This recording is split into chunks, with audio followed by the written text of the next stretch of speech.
You ask Tiger to solve. This deals with linear equations with one unknown. The final result is x equals 3. Let's solve it step by step. Group all constants on the right side of the equation.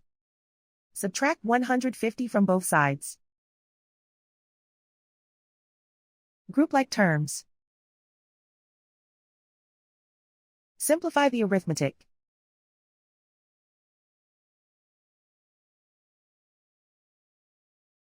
Isolate the x. Divide both sides by 10.